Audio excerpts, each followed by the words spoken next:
Hello बच्चों, welcome back to our channel physics Mantra बच्चों। Sir कैसे हैं आप सभी। तो हम लोगों ने पिछली क्लास में डाइपोल से रिलेटेड कुछ बेहतरीन कॉन्सेप्ट सीखे, जिसमें से कुछ बोर्ड एग्ज़ाम में भी डायरेक्ट तो न्यूमेरिकल आते हैं उस पर। ठीक है, वो जो फील्ड टू डाइपोल होता है एक्सियल इक्वेटोरियल पे, उस केस को आप अच्छे से सीखिएगा और उसका डेरिवेशन 2 से 3 नंबर में आता है आपके बोर्ड एग्ज़ाम में। ठीक है, बाकी नीट है, आईटी है, तो उसका जो रिज़ल्ट आया ना उसको यूज़ करते हैं डायरेक्ट न्यूमेरिकल के लिए। ठीक है, तो चूँकि इलेक्ट्रोस्टैटिक काफ़ी बड़ा पोर्शन होता है तो इसमें ज़्यादा इसमें हम लोग अभी वेस्ट नहीं करेंगे। बाकी जो न्यूमेरिकल्स हैं, जो बढ़िया लेवल के न्यूमेरिकल है ना, उनको हम जैसे सिलेबस कवर होता है, ये इलेक्ट्रोस्टैटिक वाला टॉपिक कवर होता है, उसके बाद फिर उसके लिए प्रॉपर अलग से हम कम 20 से 25 क्वेश्चन का मैटर देंगे, जिसमें आपका इलेक्ट्रोस्टैटिक के बेहतरीन न्यूमेरिकल होंगे। ठीक है, और उनको हम यहाँ पे लाइव आके सॉल्व करेंगे। तो आज का हम लोग का जो टॉपिक है वो फ्लक्स है। ठीक है, बेहतरीन टॉपिक ये भी है, जो आने की पॉसिबिलिटी नीट या आईटी में क्वेश्चन तो यहाँ ज़्यादा होती है। तो आज का हमारा टॉपिक है फ्लक्स। ठीक है, फ्लक्स का सिंबल होता है फाई। वैसे तो फ्लक्स को हम यहाँ पे पढ़ रहे हैं, आगे चल के फिर से आप पढ़ोगे मैग्नेटिक फ्लक्स। ठीक है, 12th का ही पार्ट होता है।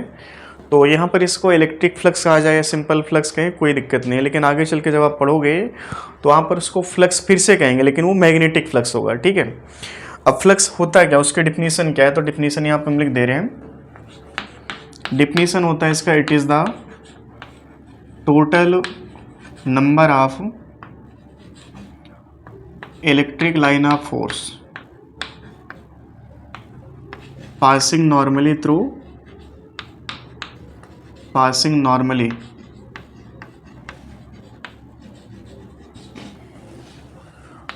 through unit surface area।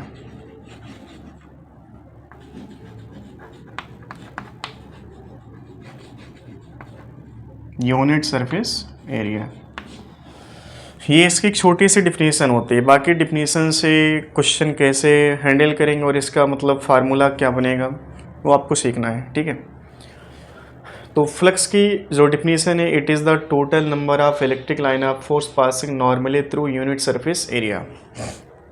इसको समझ, जैसे हमारे पास देखो एक ये सरफेस है, ठीक है, एक ये सर्कुलर सरफेस हम मान लेते हैं। ठीक है, और इसमें जो फील्ड लाइंस है ना वो ऐसे इंटर कर रही है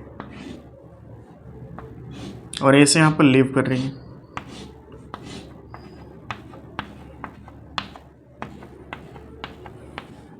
ठीक है,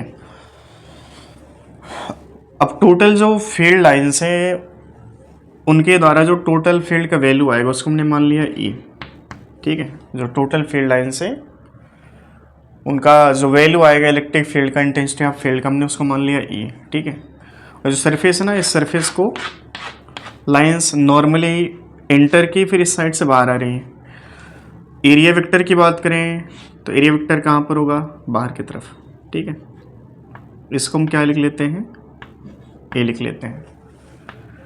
अब इसमें देखो डिफिनीशन का मतलब है कि ये जो फ्लक्स है ना, total number of electric line passing through unit surface area. अगर यहाँ पर एक छोटा सा हम सेक्शन चूज करें, इस सेक्शन से कितनी लाइंस आई हैं उनके द्वारा जो फ्लक्स बनेगा उसको हम लिखेंगे। ठीक है, अब ऐसे छोटे छोटे जो पीसेस होंगे, छोटे छोटे जो सरफेस एरिया होंगे, कितने हो सकते हैं, वो टोटल सरफेस के बराबर।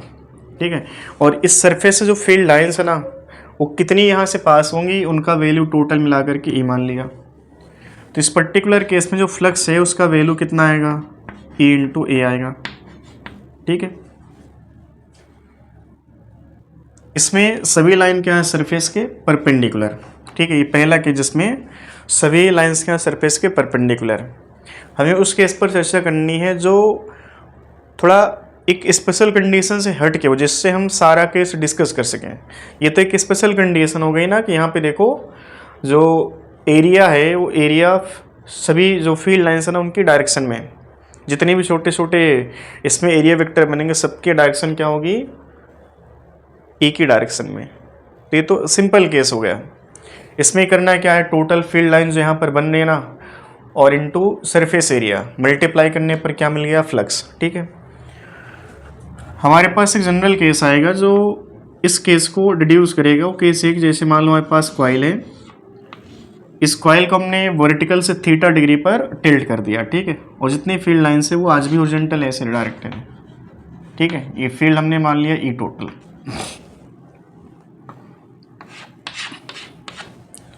इसको समझने के लिए से पहला केस था ये वाला, और ये वाला हमने क्या किया, इसको थीटा डिग्री पर बेंड कर दिया। एरिया जो होगा ना हमारा ऐसे होगा, जैसे आप इस कॉइल को रोटेट करोगे ना, एरिया वेक्टर भी क्या होगा, रोटेट होगा। एरिया वेक्टर हमारा ऐसे कुछ जाएगा। एरिया वेक्टर हमेशा सरफेस के परपेंडिकुलर बाहर की ओर, ठीक है। यहाँ पर जो फील्ड है ना वो सरफेस के परपेंडिकुलर नहीं है। यहाँ पर सभी लाइंस है, एक सिंगल फील्ड लाइंस की बात करें क्या सरफेस के परपेंडिकुलर। यहाँ पर टोटल जो फील्ड बन रही है ना इस पूरे सरफेस की, वो हमने ई मान लिया, और जो ई है ना वो सरफेस के परपेंडिकुलर नहीं है, बट ए क्या है, सरफेस के परपेंडिकुलर। और फ्लक्स क्या होता है, flux is the number of line passing normally through unit surface area. मतलब कि जो लाइंस होंगी वो हमेशा सरफेस के परपेंडिकुलर होनी चाहिए। ये परपेंडिकुलर नहीं है तो आप इसको क्या करोगे, परपेंडिकुलर बनाओगे। कैसे बनाओगे, कंपोनेंट करके। इस ई का ये कंपोनेंट कितना होगा, देखो ई कॉस थीटा, एक कंपोनेंट ऐसे पास होगा, इसको हम लोग क्या कहेंगे, ई साइन थीटा। ये सरफेस था, ये टोटल फील्ड है ऐसे, और ये क्या है, एरिया वेक्टर। तो इस ई का ये जो कंपोनेंट होगा एरिया वेक्टर की तरफ क्या बन गया, ई कॉस थीटा। एक कंपोनेंट यहाँ पर ई साइन थीटा भी है, बट ई साइन थीटा वो फील्ड लाइन से जो इस सरफेस के पैरेलल है, ई कॉस थीटा वो फील्ड लाइन जो सरफेस के परपेंडिकुलर है। और हमें केवल उन्हीं फील्ड पर चर्चा करनी होती है जो फील्ड लाइन सरफेस के परपेंडिकुलर है। इस केस का जो फ्लक्स आएगा उस फ्लक्स का फार्मूला बनेगा phi into area into lines which are perpendicular to surface, जो कि है कितना यहाँ पे, ई इंटू कॉस थीटा, ठीक है। तो फाई बराबर क्या बन गया, ए इंटू ए कॉस थीटा। अब इसमें आप देखो फाई स्केलर है, फाई यहाँ पर क्या है, साइड में ले रहे हैं, फाई क्या है, एक तरह से स्केलर। ई क्या है, वेक्टर। ई एंड ए ये दोनों क्या है, वेक्टर, ठीक है। अब दो वेक्टर का मल्टीप्लिकेशन स्केलर तभी मिलेगा जब यहाँ पर मल्टीप्लाई किस तरीके से हो, डॉट या क्रॉस, तो डॉट के थ्रू मल्टीप्लाई होना चाहिए। दो वेक्टर का जो गुणनफल है मल्टीप्लिकेशन स्केलर कब मिलेगा, जब दो वेक्टर को मल्टीप्लाई करने के बाद एंगल किस बिहाफ पे आएगा, साइन के टर्म्स में, कॉस के टर्म्स में। तो किसके टर्म्स में आना चाहिए था, कॉस के। तो अपने आप यहाँ पर स्केलर बनाने के लिए कॉस थीटा अपने आप यहाँ पे आ चुका है, ठीक है। अच्छा देखो यहाँ से इसको हम वेक्टर फॉर्म में लिखना है, तो फाई बराबर क्या लिखोगे, E vector dot A vector, ऐसे भी आप इसको लिख सकते हो। बट हमारे पास जो मेन फार्मूला निकल के आया है फार्मूला ये है, ठीक है। इसमें थीटा क्या है, थीटा आप समझ गए होंगे, थीटा क्या है, angle between A vector and A vector, ठीक है। थीटा क्या चीज़ है, angle between E vector and A vector, ठीक है। तो आप इस चीज़ को नोट करो, ठीक है। इसमें कुछ और भी चर्चा हम लोग करेंगे, पहले आप इतना नोट करो,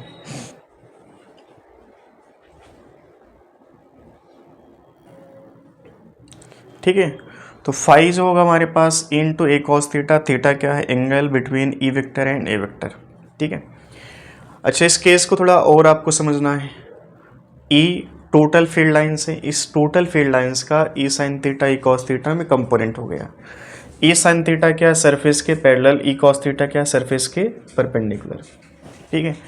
यहाँ से बात हम कह सकते हैं कि ई साइन थीटा जो लाइंस हैं ये सरफेस के पैरेलल हैं, ये सरफेस को इंटरसेक्ट नहीं कर रही हैं, तो इनके थ्रू फ्लक्स हमको नहीं मिलेगा। फ्लक्स केवल उन्हीं लाइंस के थ्रू मिलेगा जो लाइन सरफेस को काटेंगी, ठीक है। और अगर प्रॉपर डिफिनीशन के थ्रू समझना है ना, तो आपको केवल उन्हीं फील्ड लाइंस पर चर्चा करनी है जो फील्ड लाइन सरफेस के परपेंडिकुलर। तो परपेंडिकुलर नहीं थे, आपने इसको दो भाग में तोड़ करके परपेंडिकुलर में कन्वर्ट किया। एक कंपोनेंट वो है जो सरफेस के पैरेलल है, इसके थ्रू फ्लक्स नहीं मिलेगा, क्योंकि ये वो लाइन्स है जो सरफेस को नहीं काट रही, सरफेस के पैरेलल जा रही है, ठीक है, तो इसके थ्रू फ्लक्स नहीं मिलेगा। ये बात आप साइड में लिखिएगा, हिंदी में आप लिख लेना, कोई दिक्कत नहीं इस चीज़ में। आप ये बात हिंदी में लिखिएगा, लाइंस जो सरफेस को नहीं काटते उनके द्वारा फ्लक्स नहीं मिलेगा। फ्लक्स केवल उन्हीं लाइंस के थ्रू मिलता है जिनके थ्रू सरफेस कट होगा, ठीक है। फ्लक्स केवल उन्हीं फील्ड लाइंस के थ्रू मिलेगा जो फील्ड लाइन सरफेस को इंटरसेक्ट करेंगी, ठीक है। जो सरफेस के पैरेलल हैं उनके थ्रू फ्लक्स नहीं मिलेगा। ये भी बेसिक सी बात हो गई। अच्छा, फ्लक्स एक स्केलर है, तो फाई बराबर E vector dot A vector हम इसको लिख सकते हैं। दूसरी चीज़, यहाँ पर जो फ्लक्स है ना स्केलर है, ठीक है। अब इसका यूनिट क्या होगा बताओ, यूनिट क्या लिखा जाए इसका, बोलो। यूनिट बनेगा इसका, ई का यूनिट क्या बनेगा, न्यूटन पर कुलाम, और बाई में एरिया है तो यहाँ पर मीटर स्क्वायर, तो न्यूटन पर कुलाम इंटू मीटर स्क्वायर, ठीक है। ऐसा ही मात्रक है ये। बाकी इसमें देखो आपको ये समझना है कि जो फ्लक्स है वो निगेटिव हो सकता है क्या, पॉजिटिव हो सकता है क्या, बिल्कुल सिमिलर टू वर्क डन, ठीक है। ये फार्मूला तुम्हें तब अप्लाई करना जब ई कांस्टेंट होगा। अगर ई कांस्टेंट नहीं है तो तुम्हें क्या करना पड़ेगा, इंटीग्रेशन, ठीक। वैसे जैसे कि आपने वर्क डन का फार्मूला पढ़ा होगा, W बराबर क्या होता है, F into D cos theta. अब ये फार्मूला कब तक यूज़ करना होता है, जब तक इफ़ कैसा होगा, कांस्टेंट।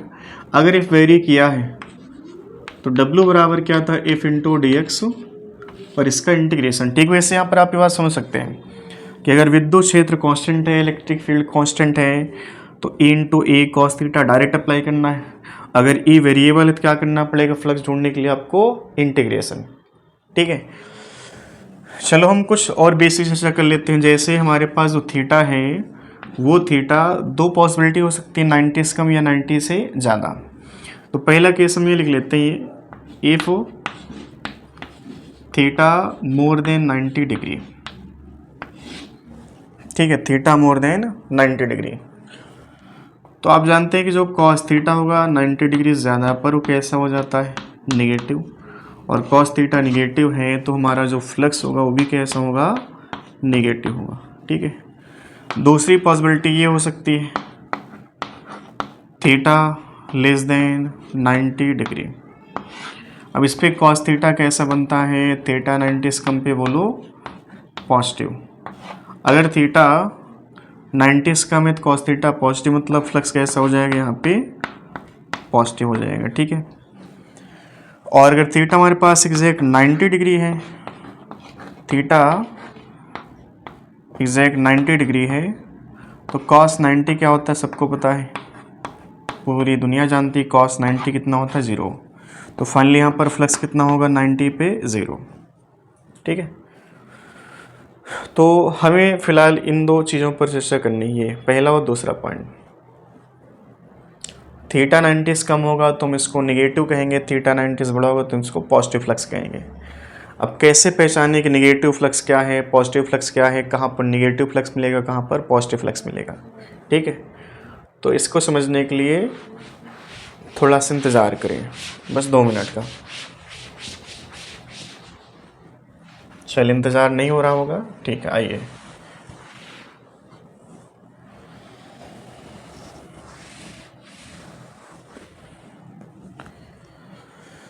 चलो, ऐसे हमारे पास देखो ऐसा कोई सरफेस हम मान लेते हैं, कोई ऐसा अपनी तरफ से हमने ऐसे रैंडम शेप को हमने एक सरफेस मान लिया, ठीक है। और यहाँ पर एक चार्ज हमने क्यू बैठा दिया, ये जो चार्ज है ना ये पॉइंट चार्ज है, क्यू क्या है यहाँ पे, पॉइंट चार्ज, ठीक है।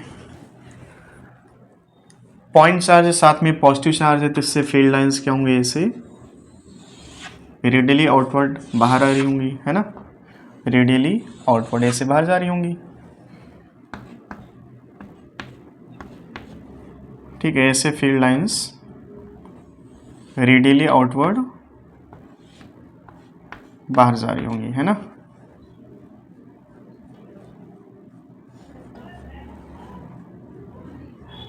ठीक है, तुम्हें इस पॉइंट पर चर्चा करनी है। एक पॉइंट आप चाहो तो यहाँ पर मान लो, एक पॉइंट आप यहाँ पर मान लो, एक पॉइंट यहाँ पर भी आप मान लो ऐसे। ठीक है, पहली बात देखो, जो हमारे पास फाई बराबर ए इंटू ए था, या ए वेक्टर डॉट ए वेक्टर था, उसमें ए वेक्टर जो होता है ना वो हमेशा कहाँ डायरेक्टेड होगा, सरफेस के परपेंडिकुलर बाहर की ओर। ठीक है, और एरिया वेक्टर तब होता है ना जब वो जो सरफेस होगा ना बहुत छोटा होगा। इस बात को जो बच्चे थोड़ा सा नहीं समझ पा रहे, जैसे हमारे पास देखो ये हाथ है, इस हाथ का सरफेस कैसा भी प्लेन है। ठीक है, इस प्लेन सरफेस में कितने छोटे छोटे वेक्टर बन सकते हैं, एरिया वेक्टर बन सकते हैं, इनफाइनाइट। एक छोटा सा एलिमेंट हमने यहाँ चूज किया, एरिया वेक्टर क्या, सरफेस के परपेंडिकुलर बाहर। यहाँ पर अगर प्लेन सरफेस है तो एरिया वेक्टर सिर्फ एक ही डायरेक्शन में बनेंगे। ठीक है, और कहाँ पर होंगे, सरफेस के परपेंडिकुलर बाहर की ओर। ठीक, वेक्टर हमने कहा तो वेक्टर का एडिशन a प्लस बी तब होगा जब सभी या a और b दोनों सेम डायरेक्शन में, और हमारे पास तो यहाँ पर इनफाइनाइट नंबर ऑफ वेक्टर्स हैं। ये सभी इनफाइनाइट वेक्टर क्या हैं, सेम डायरेक्शन में, तो इनका जो परिणामी होगा वो भी इसी डायरेक्शन में आएगा।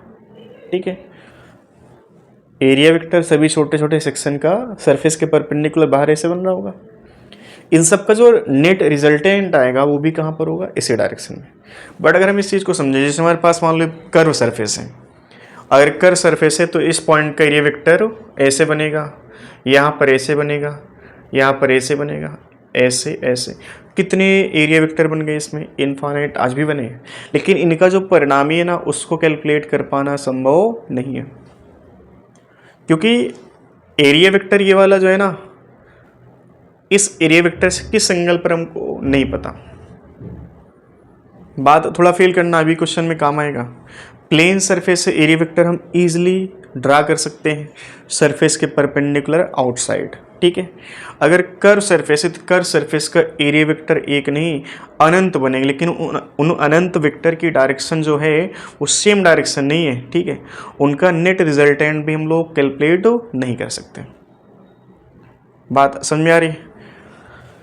तो यहाँ पर एक छोटा सा हमने सरफेस चूज किया, एक सरफेस यहाँ पर हमने चूज किया। इस पॉइंट पर सबसे पहले फील्ड लाइंस की बात करो। फील्ड लाइंस ऐसे आ रही है तो इस पॉइंट पर जो फील्ड होगी वो फील्ड ऐसे डायरेक्टेड होगी ई। यहाँ पर आप देखोगे यहाँ पर भी फील्ड ऐसे डायरेक्टेड होगी, वैल्यू अलग अलग होगी, बट हम यहाँ पर अभी इनको सिर्फ ये समझना चाहते हैं कि निगेटिव फ्लक्स कहाँ पर मिलेगा, पॉजिटिव फ्लक्स कहाँ पर मिलेगा। ठीक, हमें सिर्फ वो समझना है।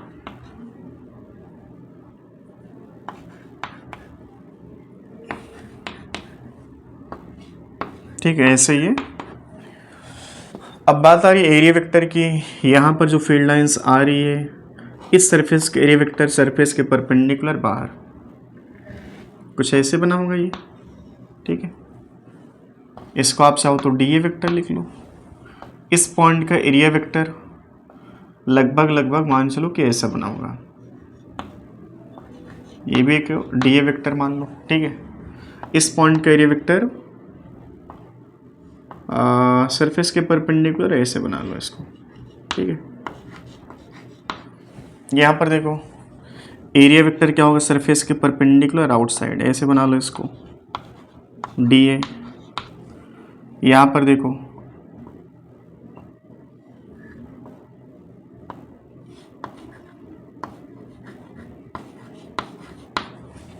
ठीक है, यहाँ पर तो लगभग फील्ड की डायरेक्शन में ही बन गया।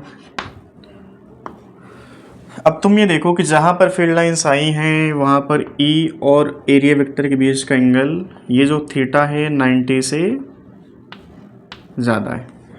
यहाँ पर जो एरिया वेक्टर है फील्ड लाइन से इनके बीच का एंगल जो थीटा 90 से कम है। ठीक है, यहाँ पर जितना भी पॉइंट है जहाँ पर फील्ड लाइंस आ रही हैं, इन सभी पॉइंट पर एंगल हमारा 90 से ज़्यादा है, 90 से ज़्यादा एंगल। इस सरफेस का जो भी फ्लक्स यहाँ पर बनेगा, फ्लक्स बनना तय है, क्योंकि यहाँ पर फील्ड लाइन सरफेस को काट रही है, ठीक है, यहाँ से भी बाहर जा रही है। बात अलग है, यहाँ पर जो ये वाली लाइन्स है ना, इनको हम कहेंगे आने वाली, और यहाँ से यही लाइन क्या है, ऐसे बाहर जा रही है। तो ये जो लाइन्स है ना, आई है फिर यहाँ से बाहर निकल गई, ठीक है, आने वाली लाइन्स, और ये क्या है, जाने वाली। ये इसको हम कह सकते हैं आने वाला फ्लक्स, इसको हम कह सकते हैं जाने वाला फ्लक्स, ठीक है। Entering flux and emerging flux, ये जो 3 पॉइंट हमने चूज किए ना, इन तीनों पॉइंट का जो फ्लक्स बनेगा, ऐसे और भी पॉइंट होंगे, अनंत पॉइंट होंगे, लेकिन सभी अनंत पॉइंट का जो फ्लक्स होगा ना, गारंटीड कैसा होगा, नेगेटिव। और इस साइड से जो भी फ्लक्स यहाँ पे बाहर आएगा, ये सभी कैसे होंगे, फ्लक्स पॉजिटिव। दो चीज़ यहाँ से क्लियर हुई, जो लाइंस आएंगी उनके द्वारा फ्लक्स कैसा बनेगा, निगेटिव, और जो लाइंस जाएंगे उनके द्वारा फ्लक्स कैसा बनेगा, पॉजिटिव। ये बात यहाँ पे लिख रहे हैं हम। Entering flux always negative, emerging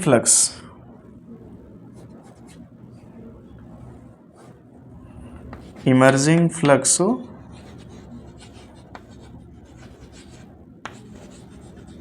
ये कैसा होगा, पॉजिटिव होगा।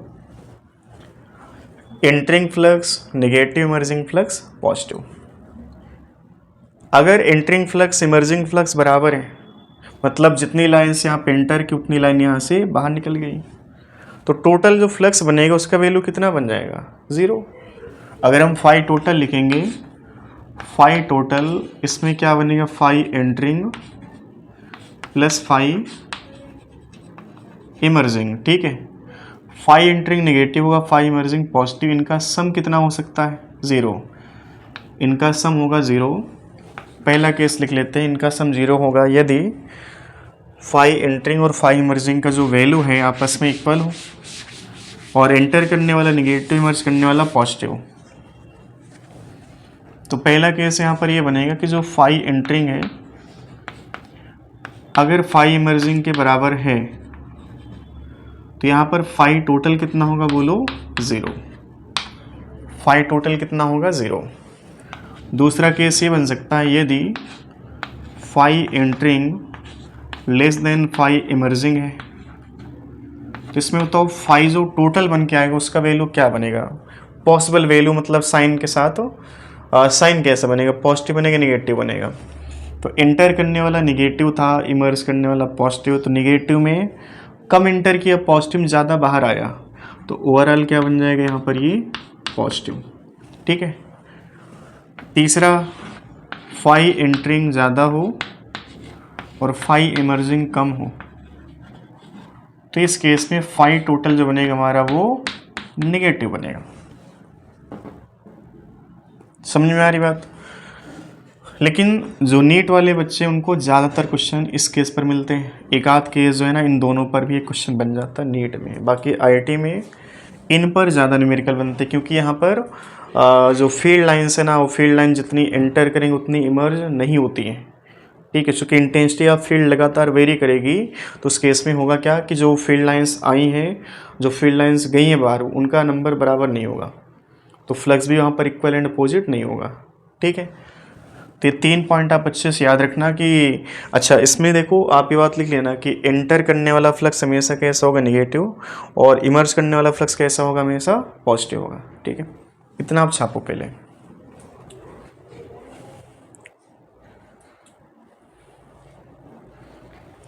चलिए इसको नोट कर लिया।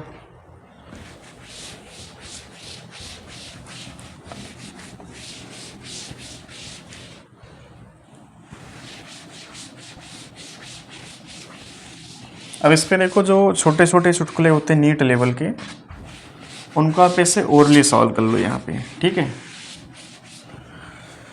जैसे नीट में चुटकुला ऐसे पूछे कि हमारे पास एक सर्कुलर कॉइल है, ठीक है, सर्कुलर कॉइल है, और उसको हमने क्या किया, एक्स वाई प्लेन पे रखा है, ठीक है। जैसे मान लो सर्कुलर कॉइल है ये, इसको हमने रखा है एक्स और वाई प्लेन ऐसे, ठीक है, एक्स और वाई प्लेन ऐसे।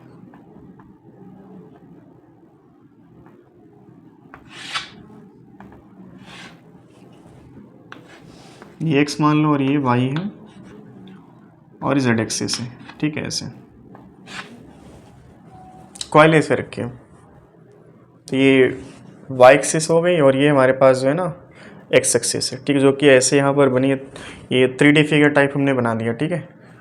कॉइल ऐसे रखिए, एक वाई हो गया ये एक्स और ये जेड जो है ना बाहर की तरफ है, ठीक है। तो ऐसे फिगर देखने पर जेड बाहर की तरफ है, ये वाई हो गया ये एक्स, ठीक है। और ये जो कॉइल है इसका रेडियस हमने मान लिया कि रेडियस इसका ए है, और स्पेस में जहाँ पर ये कॉइल रखी गई है उस स्पेस में फील्ड का वैल्यू दिया हुआ ई वेक्टर बराबर अल्फ़ा आई कैप प्लस बीटा जे कैप प्लस गामा के कैप, ये उस स्पेस में फील्ड दी गई जहाँ पर कॉइल हमने रखी है, ठीक है। क्वेश्चन ने पूछा कि इस कॉइल से जो लिंक हुआ flux link through the coil, उसका वैल्यू कितना होगा, ठीक है। इससे फ्लक्स लिंक होगा उसका वैल्यू कितना होगा। तो उस समय तुम्हारे पास 1 मिनट का, आप ट्राई करो फिर आंसर बताओ। चलो ट्राई कर लिया होगा। देखो यहाँ पे अब आपको 2 तरीके से इसको हम सॉल्व करके बताएंगे। पहला तरीका हमारे पास देखो, फाई बराबर क्या है, E vector dot A vector. अब ई तो हमको ऑलरेडी वेक्टर फॉर्म में दिया है।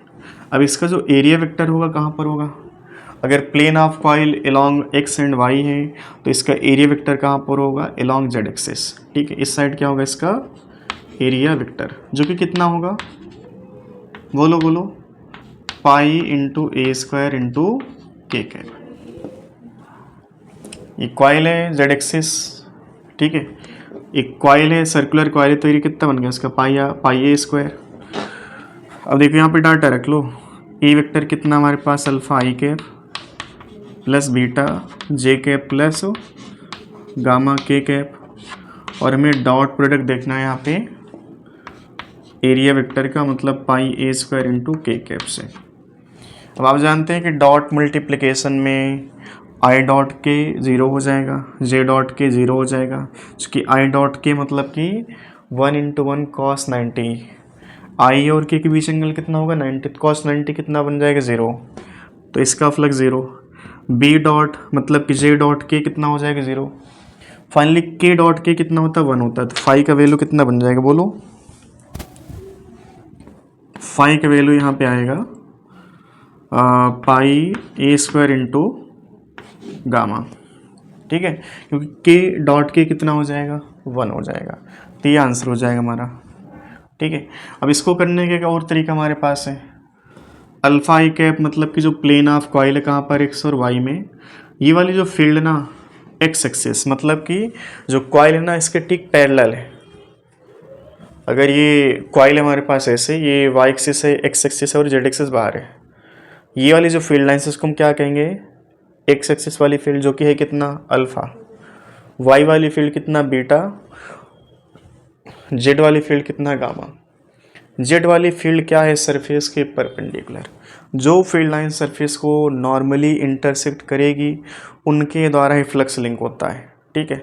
जो लाइन सरफेस के पैरेलल उनके द्वारा फ्लक्स लिंक नहीं होगा।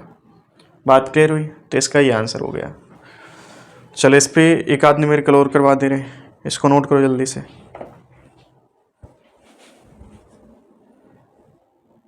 चलिए अगला क्वेश्चन जो करेंगे हम लोग वो नीट में ऐसे छोटे छोटे चुटकुले आते हैं, बेसिक न्यूमेरिकल। जैसे एक सिलेंडर है, ठीक है, एक सिलेंडर है ये, और इस सिलेंडर को हमने एक यूनिफॉर्म फील्ड में रख दिया ऐसे ऐसे, ये यूनिफॉर्म फील्ड है, ठीक है।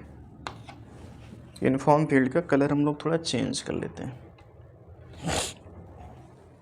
ठीक है। इसमें जो लेंथ है सिलेंडर का एल मान लेते हैं, और इसका जो रेडियस है वो स्मॉल आर है, और इसके भीतर भी बहुत सारी फील्ड लाइंस ऐसे। तो ये जो क्वेश्चन है इसमें पूछा गया कि सिलेंडर के थ्रू टोटल जो फ्लक्स लिंक होगा उसका वैल्यू कितना होगा, ठीक है, फाई टोटल कितना होगा, ठीक है। ट्राई करो, आपके पास समय है 2 मिनट का। चलिए आंसर मैच करवाएगा। बेसिक सा न्यूमेरिकल, बढ़िया सा न्यूमेरिकल कह सकते हैं इसको, सीखने के लिए छोटा सा ही न्यूमेरिकल बट सीखने के लिए पर्याप्त है अभी, ठीक है।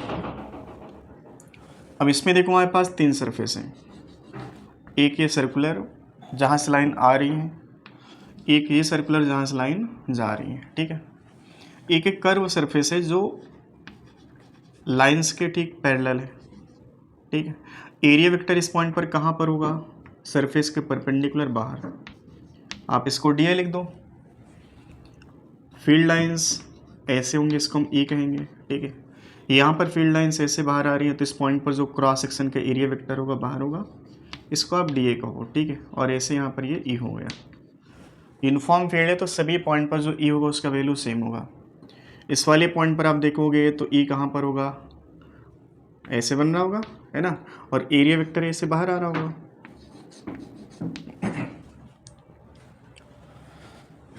ये जो पहला सरफेस है यहाँ पर जो फाई और थीटा का वैल्यू है कितना है 180, इस वाले पॉइंट पर थीटा का वैल्यू 0 डिग्री और इस वाले पॉइंट पर थीटा का वैल्यू 90 डिग्री, ठीक है। फाई टोटल मतलब इंटर करने वाला फ्लक्स प्लस इमर्ज करने वाला, तो इंटर करने वाला कितना देखो यहाँ से ए इंटू इस सरफेस का एरिया कितना है pi into R square into E और ए के बीच का एंगल है कितना 180, क्या लिखना है कॉस 180, ठीक है, प्लस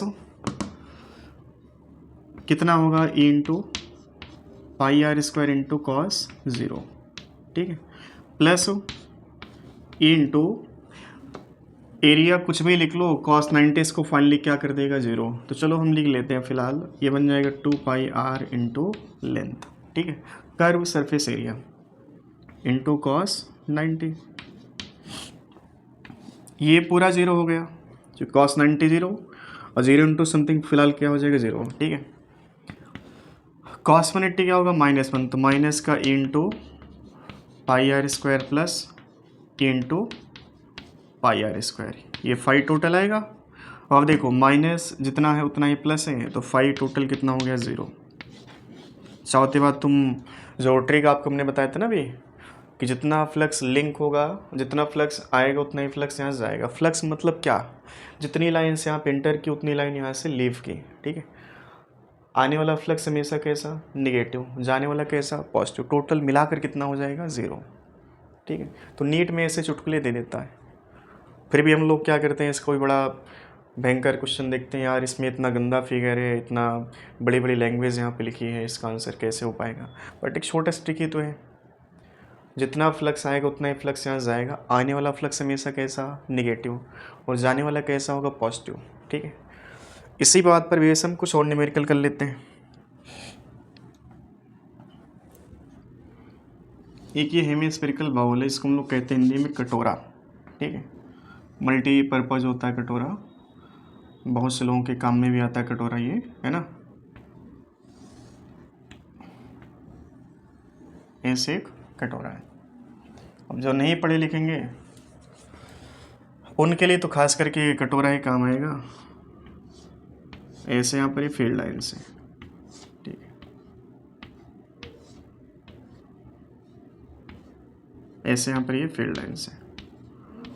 हेमिस्फेरिकल बाउल जैसे घर में कटोरा होता ना, ये नीचे क्या है सर्कुलर सरफेस, और यहाँ जो लाइन सेंटर की है वो ऐसे यहाँ से बाहर जा रही होगी, ऐसे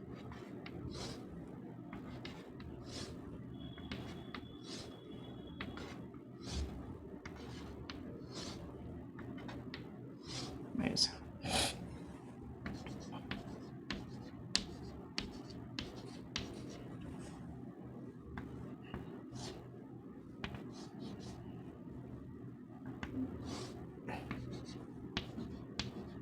इसमें आपको ये बताना है हेमिस्फेरिकल बाउल का जो कर्व सरफेस है इससे कितना फ्लक्स लिंक होगा, ठीक है।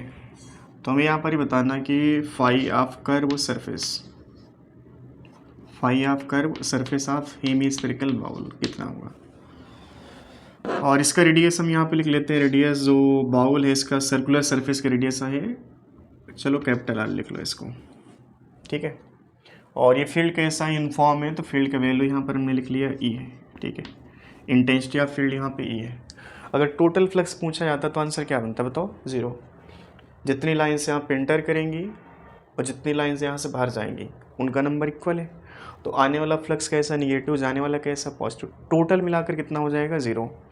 बट हमसे टोटल नहीं पूछा, टोटल पूछता तो आंसर क्या बनता 0। हमसे पूछा कि जो कर्व सरफेस है हेमिस्फेरिकल बाउल का, इससे कितना फ्लक्स लिंक होगा। ठीक है, स्क्रीन पॉज करो, 1 मिनट का टाइम लो, 1 मिनट ज़्यादा टाइम नहीं लो, बेसिक्स एंड न्यूमेरिकल है।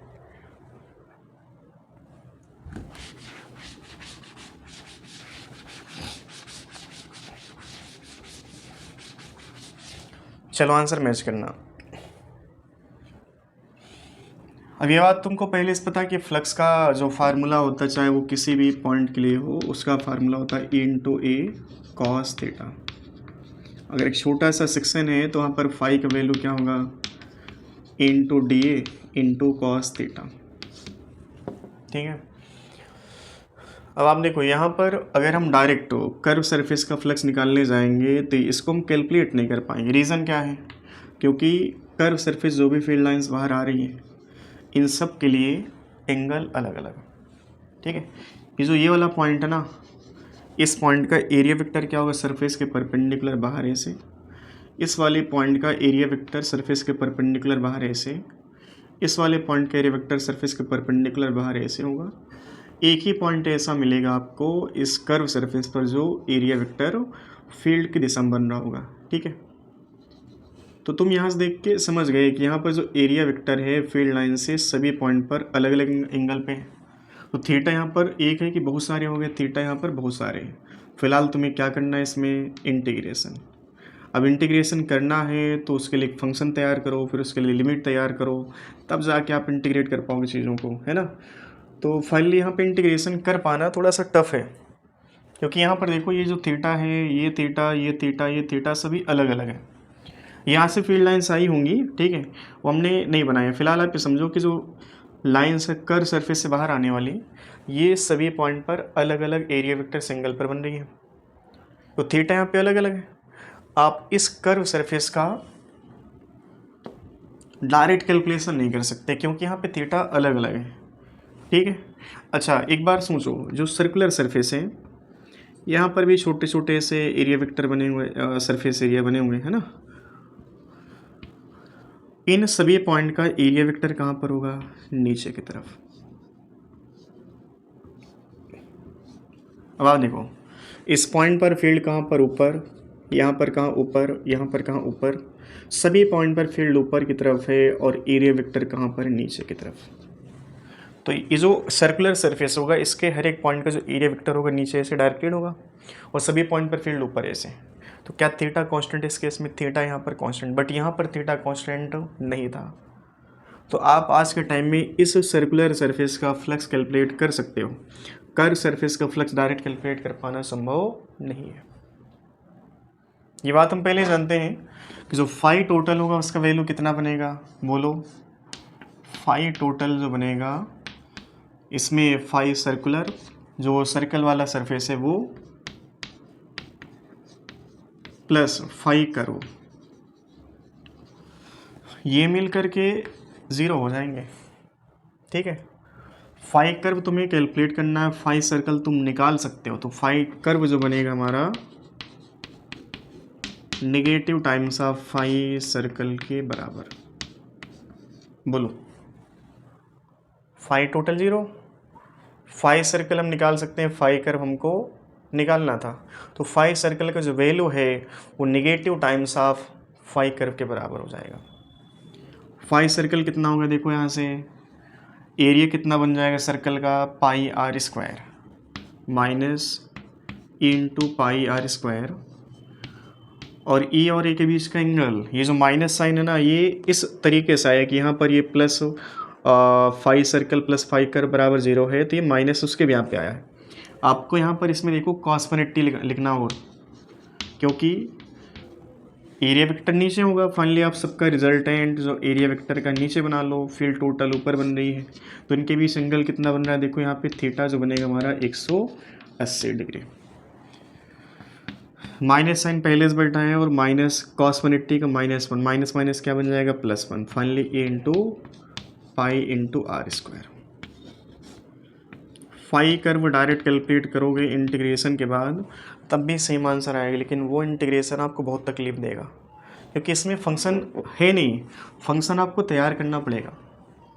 ठीक है, और फंक्शन कहाँ से कहाँ, तो उसमें क्या वेरिएबल मानोगे, क्या लिमिट रखोगे, वो सब कुछ सोचना पड़ेगा तुम्हें। ठीक है, तो काफ़ी वो जो है ना तकलीफ़ आपको देगा। उससे अच्छा है कि आप ये तरीका सीखो। फाई टोटल हमेशा क्या होगा, ज़ीरो। कितनी भी लाइन्स आए, कितनी भी लाइन्स आए, फाई टोटल हमेशा कितना होगा, ज़ीरो। ठीक है, क्योंकि एंटर करने वाला फ्लक्स नेगेटिव, इमर्स करने वाला फ्लक्स पॉजिटिव, कुल मिलाकर कितना हो जाएगा, ज़ीरो। ठीक है, चलो अब एक केस आपको और दे रहे हैं इसी के जैसा ही है।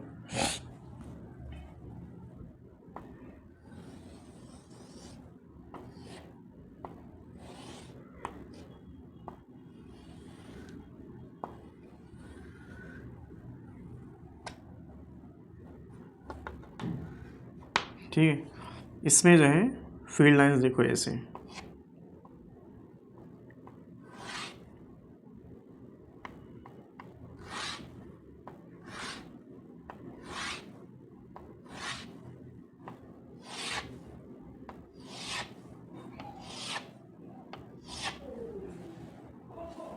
ठीक है, ये जो फील्ड लाइंस है ना, इस तरह से इस केस में कर्व सरफेस से बाहर आ रही है कि सभी लाइन जो है कर्व सरफेस के सभी पॉइंट से परपेंडिकुलर है। ठीक है, सभी फील्ड लाइंस कर्व सरफेस से परपेंडिकुलर बाहर आ रही हैं ऐसे। ऐसा मानो कि ये जो है ना फील्ड लाइंस इस स्फीयर के सेंटर से आ रही हों, है ना। जब सेंटर से आती हुई लगेंगी तो सभी पॉइंट पर ये कर्व सरफेस से परपेंडिकुलर एंगल होंगी, है ना, 90 डिग्री पर होंगी ऐसे।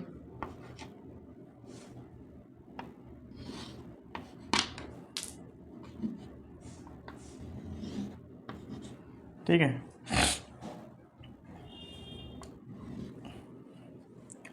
कर्व सरफेस पर जो पॉइंट है ना, यहाँ पर टोटल फील्ड का वैल्यू हमने मान लिया ई है। ठीक है, सभी पॉइंट पर जो इंटेंसिटी ऑफ फील्ड है उसका वैल्यू क्या है, ई। और फील्ड लाइन्स ऐसे यहाँ से एक इसको समझे जैसे सर्कल है, फील्ड लाइन्स यहाँ से ऐसे। ठीक है, चारों तरफ ऐसे। तो जो सर्कुलर सरफेस है उसके ठीक परपेंडिकुलर लाइंस नहीं है। पहले क्या था कि ऐसे फील्ड लाइंस थी। ठीक है, आज के टाइम में ऐसे जा रही है। तो ये जो सर्कुलर सरफेस है ना, यहाँ पर फील्ड लाइंस सरफेस को नॉर्मली इंटरसेक्ट नहीं कर रही हैं, तो तुम्हें इस सर्कुलर सरफेस का ही फ्लक्स कैलकुलेट करना है। ठीक है, इस केस में तुम्हें लिखना है फाई ऑफ सर्कुलर सरफेस कितना होगा, फाई ऑफ सर्कल कितना होगा। ठीक है, और इसमें ये बात हम मेंशन कर दे रहे हैं कि जो लाइंस है ना, जो कर्व सरफेस से उससे जब बाहर आ रही है ना, सभी परपेंडिकुलर बाहर आ रही हैं। ऐसा लग रहा है ना कि जो फील्ड लाइंस है ना, ये सभी फील्ड लाइंस कहाँ से आ रही हैं, इस सर्कल के स्फीयर के सेंटर से। तो इसका कैलकुलेशन आपको करना है। समय आपके पास है 2 मिनट, एक बार ट्राई करो और आप आंसर मैच करवाना कि यहाँ पर जो हमने कैलकुलेट किया और अभी जो हम इसका सोल्यूशन देंगे दोनों मैच हो रहे कि नहीं मैच हो रहे हैं। गलती हो रही तो कहाँ गलती हो रही है वही आप मेंशन करिएगा। ठीक है, चलो एक बात हमको पहले से पता कि जो फाई टोटल होगा उसमें phi curve plus phi circle ये दोनों आएंगे और इनका सम कितना होगा, 0। ठीक है, आपको आज के टाइम में क्या कैलकुलेट करना है, फाई सर्कल। तो फाई सर्कल बराबर क्या होगा, माइनस ऑफ फाई कर्व। चलो बताओ, कर्व सरफेस का फ्लक्स हम निकाल सकते हैं क्या। ये जो जितने पॉइंट है ना जहाँ से लाइंस बाहर आ रही हैं, ये सभी पॉइंट का जो एरिया वेक्टर होगा ना, ठीक फील्ड की डायरेक्शन में होगा। मतलब कि इस केस में आज के टाइम में थीटा कैसा, 0 डिग्री।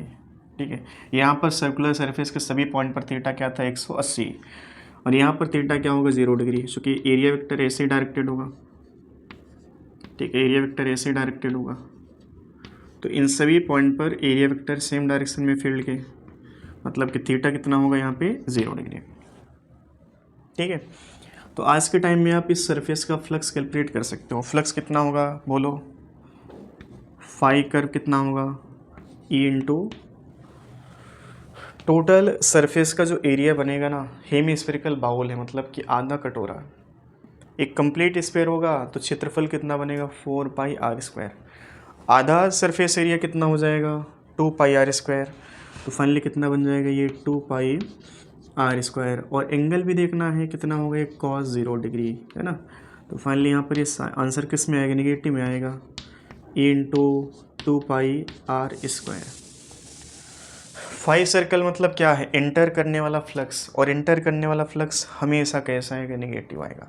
तो आप अगर आपको नहीं भी पता है तब भी आंसर क्या बना इसका निगेटिव ही बना। और इससे पहले वाले केस में क्या था कि जो बाहर फ्लक्स आ रहा है उसका वैल्यू कितना है, तो इमर्स करने वाले फ्लक्स का वैल्यू हमेशा पॉजिटिव आएगा। ठीक, इतना छापो जल्दी से पहले।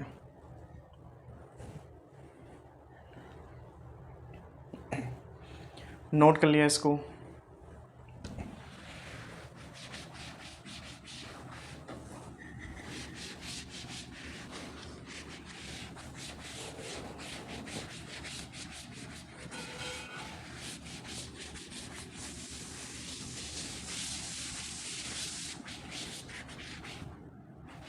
चलो कुछ ऐसे क्वेश्चन देखो पूछे जाते हैं जो थोड़ा सा अच्छे लेवल के होते हैं और आइटम, जैसे हमारे पास एक मान लो क्यूब है, बहुत बड़ा क्वेश्चन भी नहीं कह सकते, बेसिक सा कॉन्सेप्ट होगा इसका भी। एक मान लो क्यूब है यहाँ पे,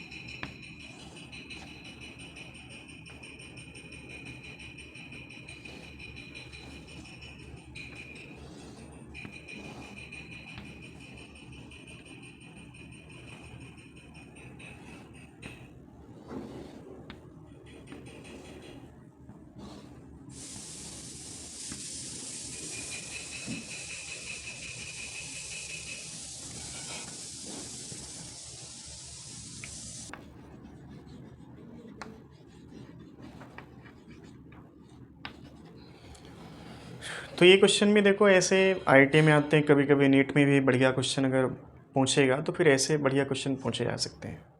एक क्यूब यहाँ पे लिया जिसकी साइड ए है, ठीक है, और इस क्यूब का ये जो एक्सिस है एक्स माना गया, ऊपर वाई और ऐसे बाहर की तरफ जेड एक्सिस, ठीक है।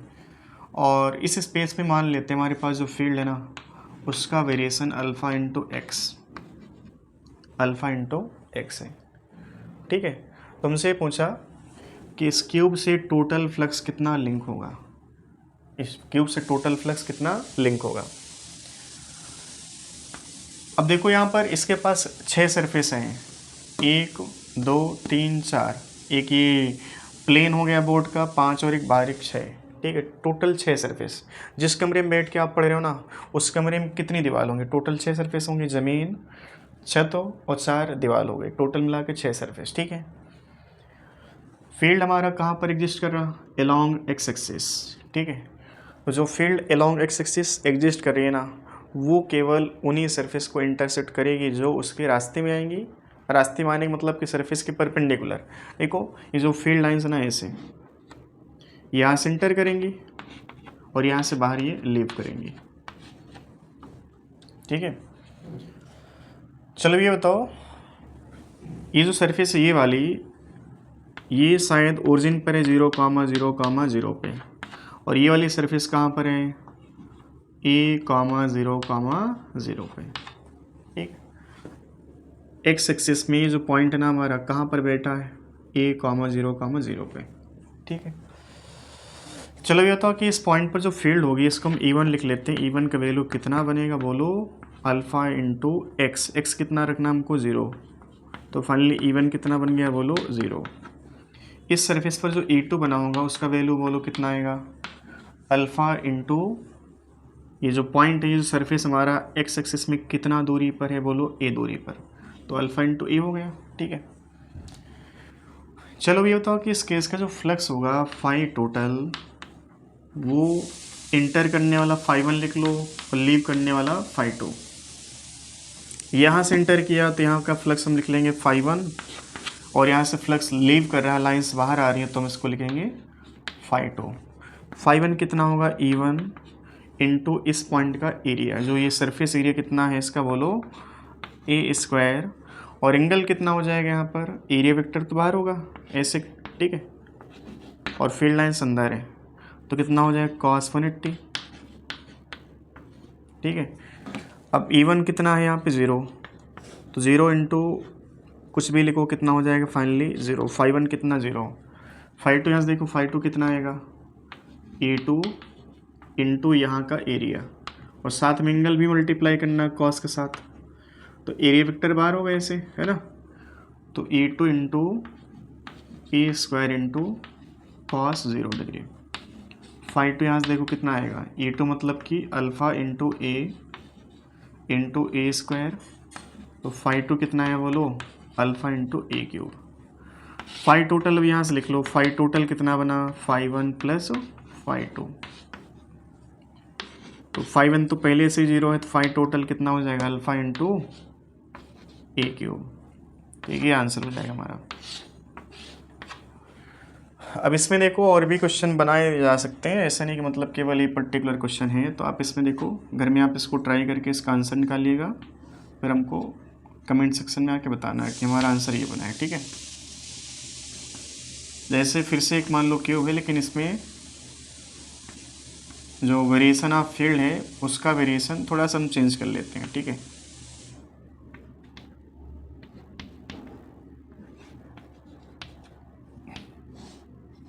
देखो वाई एक्सिस, ये एक्स एक्सिस, और ये जो है हमारा ये वाली, इसको हम जेड एक्सिस लिख लेते हैं।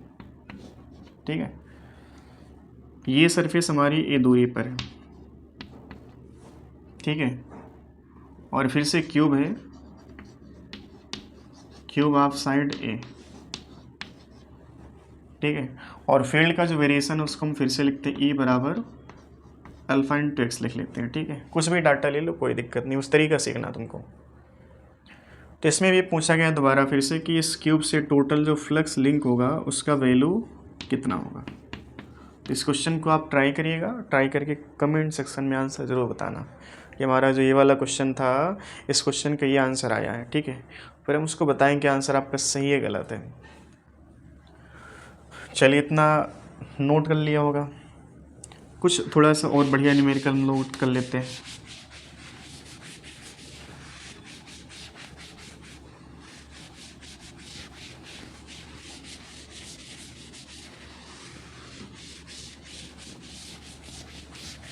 चलिए, थोड़ा सा टॉपिक को टफ किया जाए। वैसे तो जैसे आपने बर्थडे में ये कोन टाइप का एक टोपी पहना होगा ना आपने, वैसा कुछ स्ट्रक्चर है ये।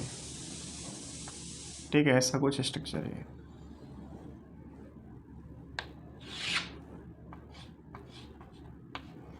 कोन का रेडियस आर लिख लेते हैं, और इसकी जो हाइट है कोन की एच।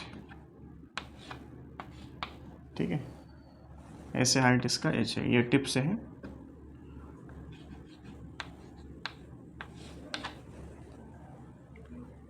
फील्ड लाइंस इसमें ऐसे देखो आ रही है, यूनिफॉर्म फील्ड में इस कोन को हमने ऐसे रख दिया। बढ़िया न्यूमेरिकल है ये, और यहाँ से एक नया कॉन्सेप्ट निकल के आएगा।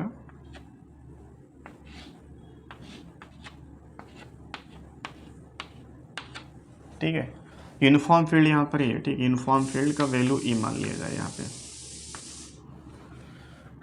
तो आप इसको पहले समझो कि कौन कैसा है, इसमें फील्ड लाइंस कैसे आ रही है, कैसे यहाँ जा रही है। इसमें ये पूछा गया कि इस कोन से लिंक होने वाला फ्लक्स, मतलब कि चाहे आने वाला चाहे जाने वाला, दो में से किसी एक की बात करनी है। बाकी टोटल की बात करें, टोटल कितना हो जाएगा 0, वो तो अंडरस्टूड है। ठीक है, क्योंकि यहाँ पर जो आ रहा ये फ्लक्स निगेटिव, यहाँ जो जाएगा फ्लक्स पॉजिटिव। ठीक है, फ्लक्स यहाँ से आएगा तो ई ऐसे होगा, एरिया वेक्टर ऐसे बन जाएगा। ठीक है, तो टोटल जो फ्लक्स बनेगा 0 बनेगा, लेकिन हमसे टोटल फ्लक्स ना पूछ करके हमसे पूछा flux linked through the cone. Total नहीं, टोटल का मतलब कि 0 हो जाएगा। इसमें से पूछा कि चाहे इस सरफेस का फ्लक्स देखो चाहे सरफेस का, कोई भी एक सरफेस का टोटल फ्लक्स कितना होगा। ठीक है, तो आप इसको थोड़ा फेल करो, कॉपी का एक पेज निकालो, पेज को एक कोन टाइप में कन्वर्ट करो। ठीक है, ऐसे इमेजिन करो कि कोन है। ठीक है, टिप है इसका, और कोन ऐसे फैलते हुए यहाँ पे एक सर्कल हो गया। ठीक है, फील्ड लाइन्स ऐसे आ रही हैं। ठीक है, फील्ड लाइन्स यहाँ पे आई और यहाँ से बाहर जा रही है। तो आपको किसी एक सरफेस का फ्लक्स कैलकुलेट करना है। इसमें दिक्कत है आपको, क्योंकि इससे पहले जो हमने क्या डिस्कस किए थे कि जैसे हमारे पास मान लो हेमिस्फेरिकल बाउल था ये, ठीक है। इस सेमी स्फेरिकल बाउल में दो सरफेस थे, एक तो कर्व था, दूसरा सर्कुलर सरफेस, है ना। पहला क्वेश्चन ये था कि कर्व सरफेस से फ्लक्स कितना लिंक हो रहा, उसको हमें कैलकुलेट करना था, लेकिन वो कैलकुलेट हम डायरेक्ट नहीं कर पाए थे, याद करो। तो हमने क्या किया था, इस कर्व सरफेस का फ्लक्स कैलकुलेट करने के लिए इससे ना पूछ करके सर्कुलर सरफेस हमने पूछ लिया, और जितना सर्कुलर सरफेस का फ्लक्स निगेटिव बनेगा उतना कर्व सरफेस का फ्लक्स पॉजिटिव बनेगा। तो यहाँ पर एक चीज़ कैलकुलेट करने के लिए दूसरी चीज़ की हेल्प ले करके इस वाली को हम कैलकुलेट कर ले रहे थे।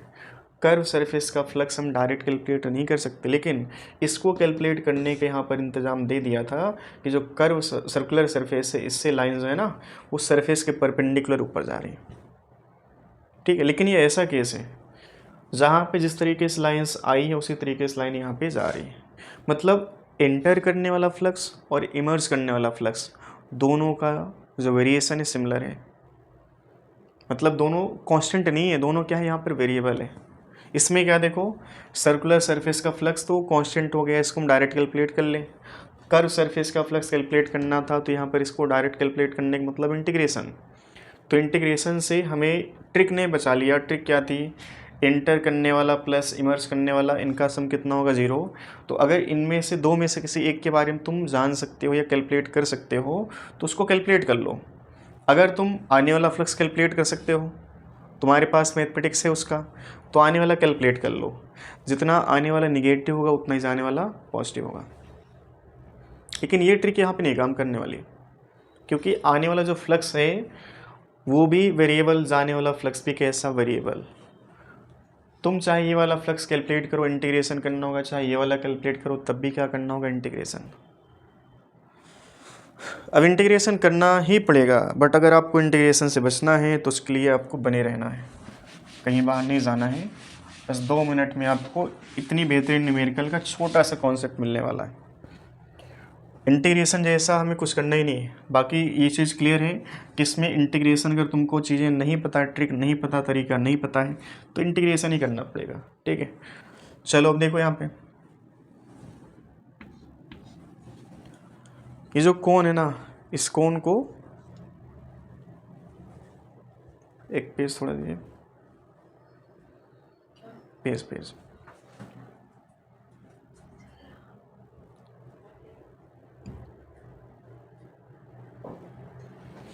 इसको थोड़ा सा समझो, क्योंकि जो जे एडवांस पे क्वेश्चन आते हैं ना, ये तो बेसिक सा कॉन्सेप्ट है, बाकी जे एडवांस के न्यूमेरिकल भी इसी तरीके से करने हैं आपको, ठीक है। तो इसको थोड़ा प्रैक्टिकली फील करो कि इसमें करना क्या है।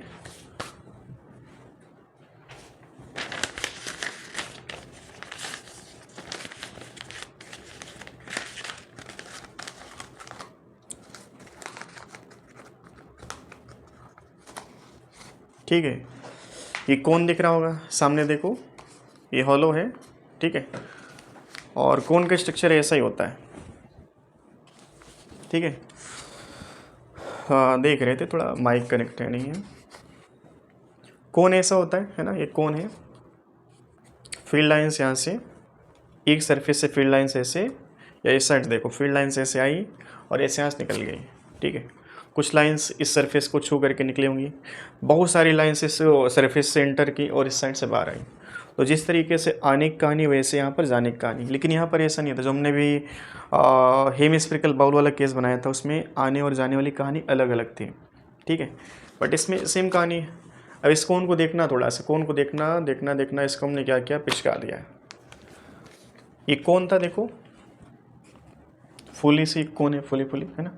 इसको क्या करना आपको, जैसे कोण ना, इसको ऐसे, ठीक है, ऋतिक रोशन का जो डांस होता है ना ये वाला, ऐसे इसको दबा देना।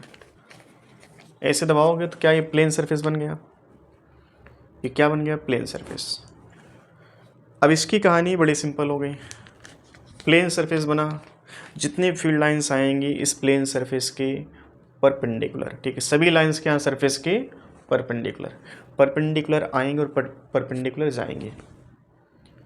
बट अगर ये कोण वास्तविक रूप में देखा जाता तो यहाँ पर जो लाइंस थी सभी पॉइंट पर सरफेस के परपेंडिकुलर नहीं थे, लेकिन जैसे आपने इसको पिचका दिया। पिचकाने का मतलब क्या है कि जैसे इस कोन को तुम घर में ऐसे फिगर बनाना और कोन को ऐसे रख करके इस पर परछाई डालना, ठीक है। लाइट ऐसे, लाइट जब डालोगे तो यहाँ पर जो इसका परछाई बनेगा ना, परछाई मतलब कि शैडो, प्रोजेक्टेड एरिया इसको हम लोग कहते हैं। शैडो जो बनेगा उसका डायमेंशन बिल्कुल ऐसा बन जाएगा, ठीक है। शैडो जो बनेगी कोन की कुछ ऐसी बन जाएगी। हमने क्या किया है, तो शैडो बन रही थी ना ऐसे, वो अंदर हो जाती है, फिर आपको दिखता नहीं, सिंगल लाइन दिखती, तुमने इसको ऐसे बना दिया, ठीक है। कोन को हमने क्या किया, ऐसे पिचका दिया। जब ऐसे पिचकाओगे तो फील्ड लाइन जो ऐसे आ रही थी ना, फील्ड लाइन से ऐसे, इनको आप ऐसे बना लो, ठीक है। फील्ड लाइन्स इसमें ऐसे एंटर कर रहे हैं।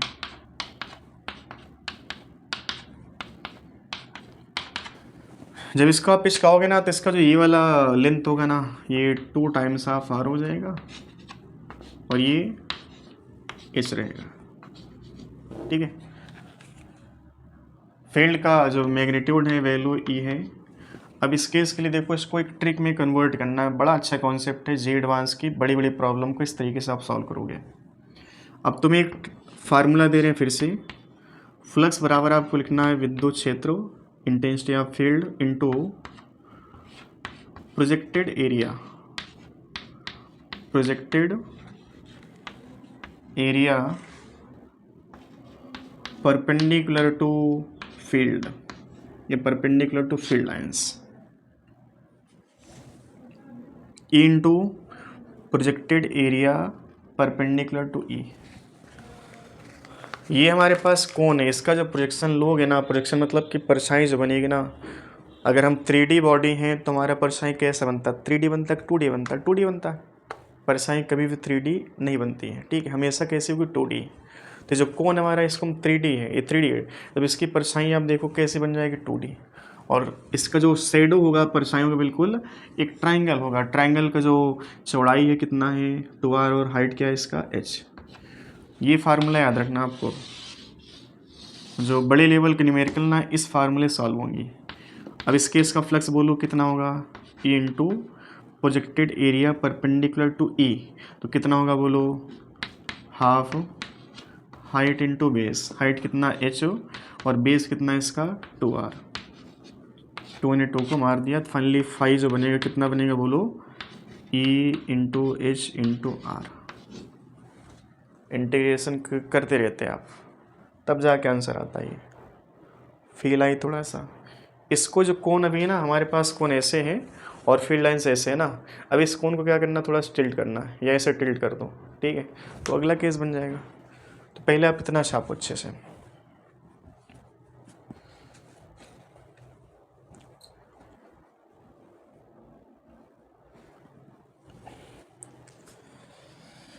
चल इसको छाप लिया होगा।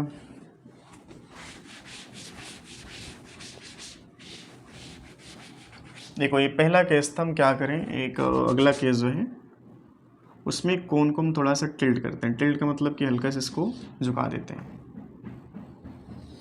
ऐसे।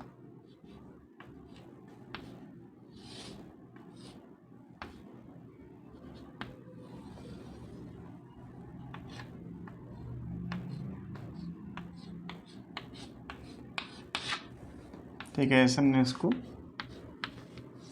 ये कोन जो थी ना ऐसे, इसको हमने थोड़ा सा ऐसे टिल्ट कर दिया।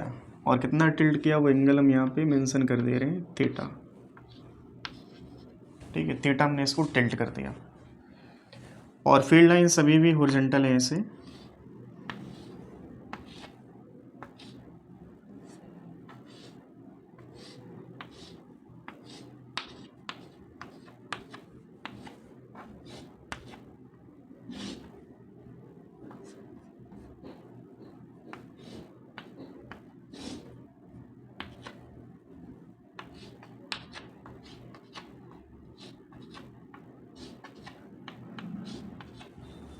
ठीक है, ये फिगर है इसका। और ये फील्ड जो है ना यूनिफॉर्म है, इसका वैल्यू ई लिख लेते हैं हम लोग, ठीक है। हाइट इसकी फिर से जो ये वर्टिकल हाइट थी हमने इसको टिल्ट कर दिया, तब भी इसकी जो हाइट है ना इसको एच ही माना जाएगा अभी। और इसका जो रेडियस है ना वो कैपिटल आर है। इस केस का जो फ्लक्स होगा, कितना लिंक होगा, वो आपको फाइंड आउट करना है, ठीक है। अब इसमें देखो जो आपने अभी सीखा ये केस था कि इसमें आपने इसको पिचका करके प्रोजेक्टेड एरिया देखा, ठीक है, इसको भी आप पिचकाओगे, लेकिन थोड़ा सा इसमें चीज़ें और हैं, तो आप इसको पहले समझो, उसके बाद तब आंसर इसका कमेंट करना, ठीक है। चलो इसको नोट करो जल्दी से। चलिए केस ऐसा है जिसमें थोड़ा सा आपको दिक्कत दिया होगा, बाकी जेई वाली जो पढ़ाई होती है ना उसमें ऐसी दिक्कत अक्सर आती रहती है और फेस भी करना ज़रूरी होता है, क्योंकि पॉसिबिलिटी कुछ भी हो सकती है क्वेश्चन की, ठीक है। अब इसमें ये पहला केस था, ठीक है, ये पहला केस था जिसमें लाइंस ऐसे, ठीक है, इसको हमने क्या किया, हल्का सा टिल्ट कर दिया, ऐसे ऐसे फिगर ना, ऐसे हमने टिल्ट कर दिया। अब इसमें जो है लाइंस ऐसे, अब इसका जो प्रोजेक्टेड एरिया बनेगा वो ऐसा ही बनेगा, ऐसे आप इसको ऐसे पिचकाओगे तो इसका प्रोजेक्टेड एरिया कुछ ऐसे बन जाएगा, ठीक है। वो जो प्रोजेक्टेड एरिया होगा ना बिल्कुल ऐसे बनेगा, सिमिलर, ठीक है। ये जो है ना आपको एक लाइन दिखाई देगी, ये जो एक्सिस आ रही ना, ये इसी को कोन को आप ऐसे पिचकाते हैं तो बिल्कुल ऐसे फिगर बनता, ठीक है। थोड़ा फील करना, आईटी लेवल के न्यूमेरिकल है,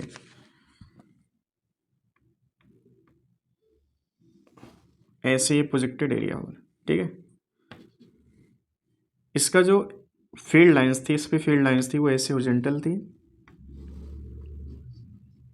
एरिया वेक्टर, अब प्रोजेक्टेड एरिया जो हमारा है ना वो ऐसे है, ठीक है, एरिया वेक्टर सरफेस के परपेंडिकुलर ऐसे, ये एरिया वेक्टर हो गया, ये फील्ड हो गई, ठीक है। ऐसे देखो, चूंकि थीटा क्वेश्चन में गिवन है, तुमको आंसर भी इन टर्म्स ऑफ थीटा लाना है। ये एंगल हमको थीटा गिवन है, ये 90 हो जाएगी, ये कितना होगा 90 माइनस थीटा, ये फाइनली कितना हो जाएगा थीटा। तो इस ई का ये जो कंपोनेंट होगा इसको हम लोग क्या कहेंगे, बोलो, ई कॉस थीटा, ठीक है, ई cos theta, E cos theta. तो ये जो प्लेन सरफेस है ना, इस प्लेन सरफेस का जो फ्लक्स बनेगा आफ्टर प्रोजेक्टेड एरिया वो कितना बन जाएगा, बोलो, φ1 बराबर, अभी हमने इसका प्रोजेक्टेड एरिया क्या निकाला, देखो प्रोजेक्टेड एरिया जो था हमारा वो half height into base, base कितना हो गया था 2r, finally H into are बन गया था, है ना, ये प्रोजेक्टेड एरिया है। तो φ1 जो बनेगा हमारा H into R into cos theta. ये वाला केस था जिसमें देखो जो सर्कुलर सरफेस है इससे फ्लक्स लिंक नहीं हो रहा है, इसमें जो लाइन्स है ना पैरेलल जा रही है, बट इसमें ऐसा नहीं है, इसमें लाइन आई है और लाइन गई है, बट इसमें देखो कि जो लाइन आ रही है ना केवल आधे सरफेस पे आ रही है और आधे सरफेस से जा रही है। तो हमें यहाँ पर आने वाला है जाने वाला दो में से किसी एक को ढूंढना था। तो अब देखो जो सरफेस होगा इसका एरिया वेक्टर ऐसे बन रहा होगा सर्कुलर सरफेस का, ठीक है, एरिया वेक्टर ये बन जाएगा, और फील्ड लाइन ऐसे है, ये है इस पॉइंट पर फील्ड लाइन, ठीक है। चलो ये जो एंगल हमारा एरिया वेक्टर और ये फील्ड है,